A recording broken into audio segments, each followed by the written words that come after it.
नमस्कार विद्यार्थ्यांनो, माझे नाव माधुरी राजभर आहे. मी तुम्हाला हिंदी हा विषय शिकवणार आहे. आज विद्यालय तुमच्या स्वागत करत आहे. आज जो आपल्या समोर धडा आलेला आहे व्याकरणचा, त्याचं नाव काय? क्रिया. काय आहे तिचं नाव? क्रिया. आणि क्रियाचा हा पहिला सीझन आहे. तर चला बघूया या सीझन मध्ये आपण काय पाहणार किंवा काय करणार आहे. तर चला बघूया. बघा, पहिले आपण बघणार आहे क्रिया आहेत काय आणि यांच्यावर आपल्याला काय करायचं आहे किंवा कसं जाणून जायचं आहे. कळलं? हो. तर चला बघूया क्रियामध्ये आपण काय पाहणार किंवा काय करणार आहे. बघा, क्रिया. क्रिया का अर्थ होता है काम. क्रिया यांचा अर्थ होऊन जात आहे काम. काय आहे? क्रिया यांचा अर्थ आहे की काम.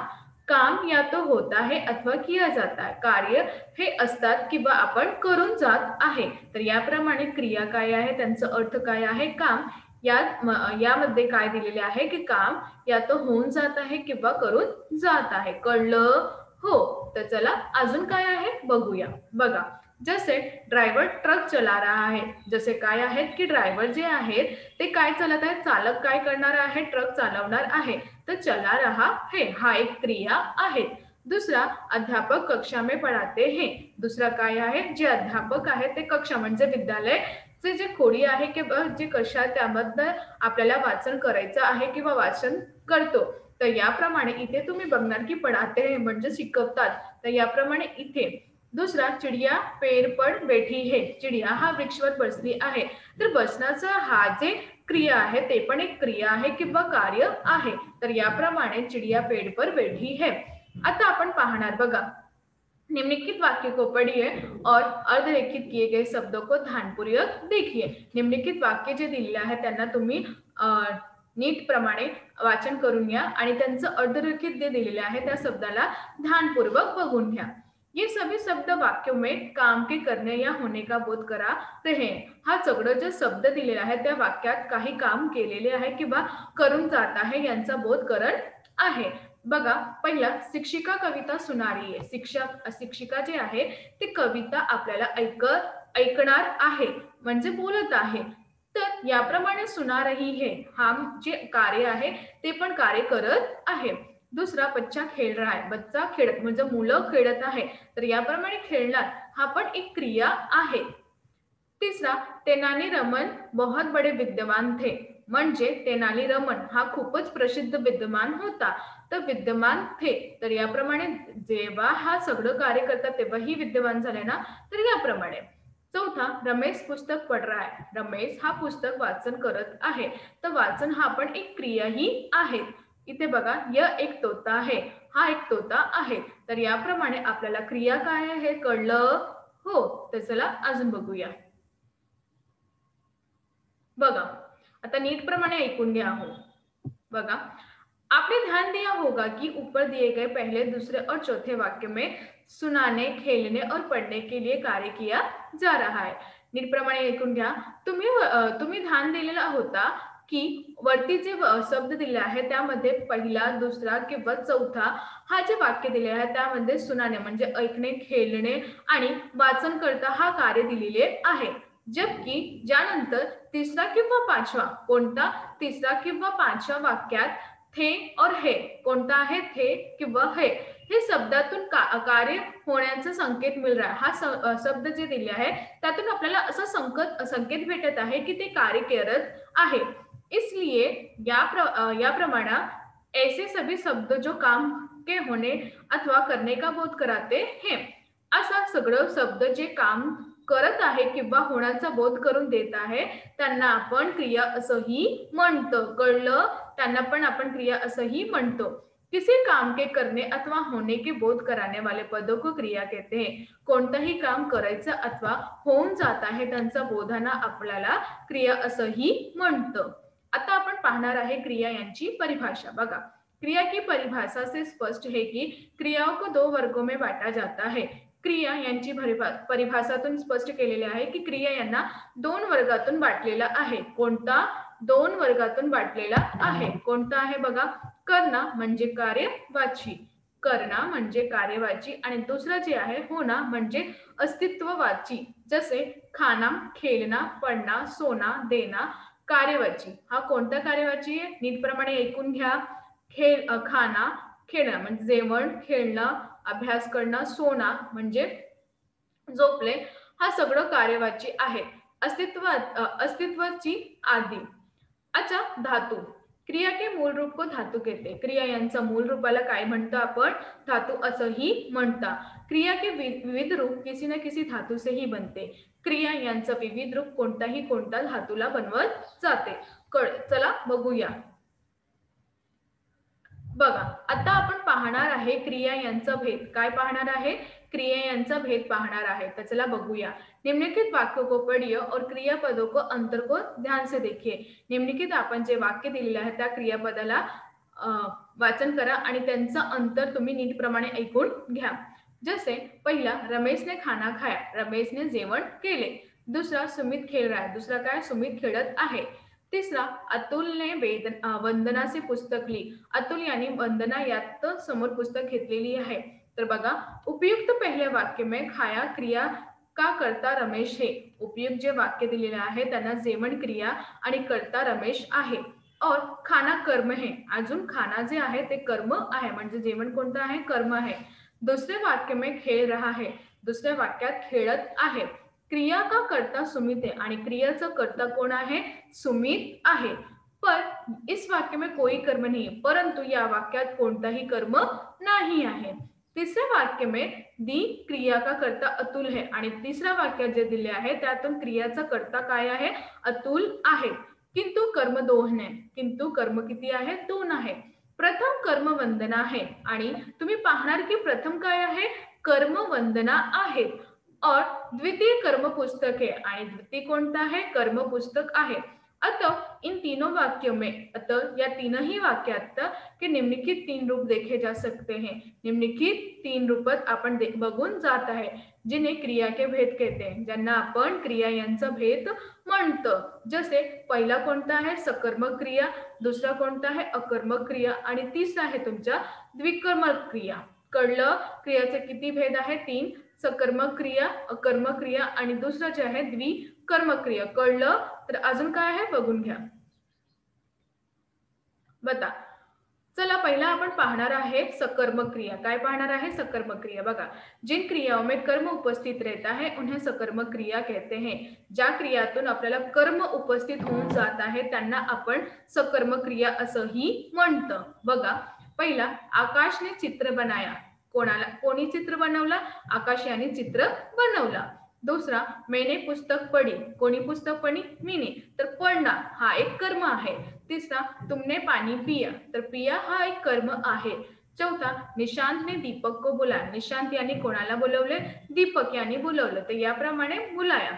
आता इथे आपण पाहणार आहे ऊपर दिए गए वाक्यों की क्रियाओं में चित्त, पुस्तक, पानी और दीपक कर्म उपस्थित है। याबद्दल तुम्ही उपयुक्त जे वरती वाक्य दिलेलं आहे त्यामध्ये क्रिया चित्र, पुस्तक, पाणी, अजून दीपक हा कर्म उपस्थित करून आहे। अतः बनाया, पढ़ी, पिया और बुलाया क्रियाएं सकर्मक है। अजून जे बनाया, जे पढ़ी, प्रिया किंवा बुलाया हा सगळं क्रिया सकर्मक आहे। कळलं आता? हो, तर चला अजून बघूया। आता आपण पाहणार आहे अकर्मक क्रिया। काय पाहणार आहे? अकर्मक क्रिया। जिन क्रियाओं में कर्म उपस्थित रहता है उन्हें अकर्मक क्रिया कहते हैं। ज्या क्रियामध्ये कर्म उपस्थित होऊन जाणार आहे त्यांना आपण अकर्मक क्रिया असंही म्हणतो। जसं पहिला, आकाश सो रहा है, आकाश काय करत आहे? झोपत आहे। दुसरा, महिला हंस रही है, म्हणजे इथे एक महिला आहे ते हसत आहे। तर याप्रमाणे इन वाक्यों में कर्ता है, याप्रमाणे या वाक्यात काय दिलेले आहे? कर्ता है। क्रिया है किंतु कर्म नहीं है, काय काय आहे? कर्ता है, क्रिया है, परंतु आपला कर्म नाही आहे। अतः ये सभी क्रियाएं अकर्मक है आणि अतः हा सगळं क्रिया कोणता आहे? अकर्मक आहे। कळलं? हो, तर आता आपण तिसरा पाहणार। विशेष, कभी कभी अकर्मक क्रिया सकर्मक भी बन जाती है। कधी कधी कसं होतं, जे अकर्मक क्रिया आहे ते कधी कधी सकर्मक पण बनून जात आहे। जसं क्रम 1, 2 आणि अकर्मक आणि सकर्मक। बघा इथे, रवि दौड़ता है, रवि काय करत आहे? दौड़त आहे, म्हणजे पळत आहे।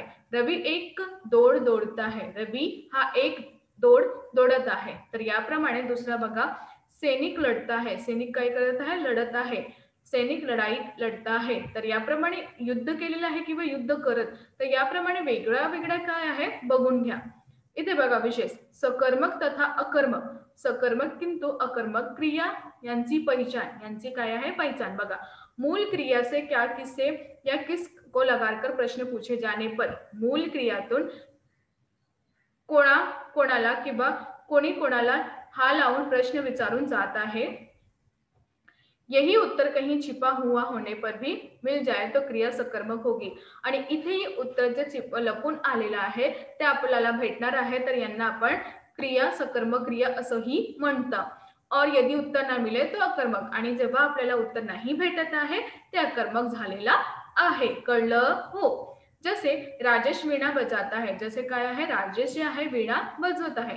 आकाश सो रहा है, आकाश झोपत आहे। तर याप्रमाणे वाक्य बघा, पहिला यदि क्रिया से प्रश्न करे, आता क्रियातून आपल्याला काय करत आहे प्रश्न विचारून जात आहे, क्या बजाता है, काय वाजवत आहे वीणा। तर याप्रमाणे याबद्दल उत्तर आहे, उत्तर में मिलता है वीणा। अतः बजाता है क्रिया सकर्मक है परंतु वाक्य, क्रिया सकर्मक आहे परंतु वाक्य नाही।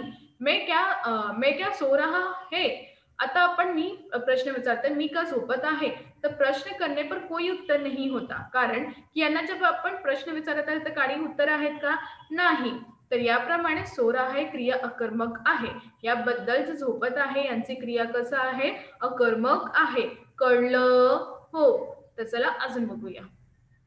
आता आपण बघणार आहे द्विकर्मक क्रिया, काय बघणार आहे द्विकर्मक क्रिया। बघा जब किसी क्रिया के साथ दो दो कर्म जुड़े हो, जेव्हा आपली जी क्रिया आहे त्याच्या समोर किंवा साथ दोन कर्म जुडलेलं आहे, तो ऐसी क्रिया को द्विकर्मक क्रिया कहते हैं। तर असं क्रियाला आपण द्विकर्मक क्रिया करते। आणि द्वि जेव्हा आपण यांचं उच्चारण करते तेव्हाही आपल्याला समजून घेणार आहे की दोन क्रिया याबद्दल। जसे पहिला माँ ने बहन को खाना दिया, आईने ताईला खाना दिले किंवा जेवण दिले। दुसरा भाईने सुनील को पुस्तक दी, भाऊ यांनी सुनीलला पुस्तक दिली। तर याप्रमाणे तुम्ही बघणार उपयुक्त वाक्यों में अर्धरेखित दो दो कर्म आए हैं, उपयुक्त वाक्यातून अर्धरेखित जे दिलेलं आहे त्यातून दोन दोन कर्म आलेला आहे। अतः इन वाक्य की क्रिया द्विकर्मक क्रिया कहलाती है। अतः यह जे वाक्य आहे त्यांची क्रिया कोणती आहे द्विकर्मक क्रिया असंही बोलून जात आहे। कळलं हो। यांचं काही अन्य भेद बघा, पहिला क्रिया यांचा काही अन्य भेद पण आहे ते आपण बघणार आहे। पहिला सामान्य क्रिया, जब केवल एक ही क्रिया का प्रयोग किया जाता है तो उसे सामान्य क्रिया कहते हैं। जेव्हा क्रियाचा एकही क्रियाचा प्रयोग केलेले जात आहे त्यांना आपण सामान्य क्रिया असंही म्हणतं। जसे तुम कब आए, तुम्ही कधी आला, जल्दी चलो, वह गया, मैं कल जाऊंगा इत्यादि, हा सामान्य क्रिया आहे। आता आपण पाहणार दुसरा संयुक्त क्रिया, जब दो या दो से अधिक क्रियाओं का एक साथ प्रयोग किया जाता है तो उसे संयुक्त क्रिया कहते हैं। जेव्हा दोन किंवा दोनचा अधिक क्रियांचा एक साथही प्रयोग करून जात आहे त्यांना आपण संयुक्त क्रिया असंही म्हणतं। जसे इथे बघा नितीन गाणे लगा, नितीन गाऊ लागला, मैंने खाना खा लिया, मी खाना खाल्ले, वे दोनों खेळणे गए, ते दोघंही खेळायला झालेलं आहे। तर याप्रमाणे तुम्ही बघणार की इथे संयुक्त क्रिया आलेला आहे। तर अजून काय आहे बघूया। आता आपल्या समोर तिसरा आलेला आहे, तिसरा काय प्रेरणात्मक क्रिया, जब कर्ता स्वयं कार्य न करके किसी अन्य को उसे करने का प्रेरणा देता है वहाँ प्रेरणात्मक क्रिया होती है। जेव्हा करता म्हणजे तुम्ही जेव्हा जे कार्य करत आहे तुमच्या स्वतःचं आहे पण ते तुम्ही स्वतः नाही करता दुसऱ्याला करून देता है त्यांना आपण प्रेरणात्मक क्रिया असंही म्हणतं। जसे माँ बच्चे को आया से सुलवाती है, आई जे आहे बच्चेला आया यातून झोपला आहे। दादी डाकिये से पत्र लिखवाती है, आजी डाकियाला म्हणतं की तुम्ही पत्र लिहून द्या। अध्यापिका छात्रों से पाठ पढ़वाती है। प्रेरणात्मक क्रिया के दो भेद आहे, प्रथम प्रेरणात्मक क्रिया आणि द्वितीय प्रेरणात्मक क्रिया। तर याबद्दल आपल्याला हे आपण नंतर पाहणार आहे। इथे हा तुम्हाला कळलं प्रेरणात्मक क्रिया हो। तर चला अजून काय आहे बघून घ्या। आता आपण पाहणार आहे काही प्रश्न किंवा उत्तरे बघा। पहिला लक्ष्मी ने आज दूध नहीं दिया, सकर्मक क्रिया नहीं दिया। दूसरा असम की राजधानी शिलोंग है, सकर्मक क्रिया है। सबसे पहले हम अंजुना बीच पहुंचे, तो सकर्मक क्रिया पहुंचे। चौथा सिरचन को बूंदिया क्यों नहीं देती, सकर्मक क्रिया देती। पांचवा हमें ये वृत्ति बदलनी चाहिए, सकर्मक क्रिया बदलनी चाहिए। तो तुम्ही नीट प्रमाणे ऐकून घ्या।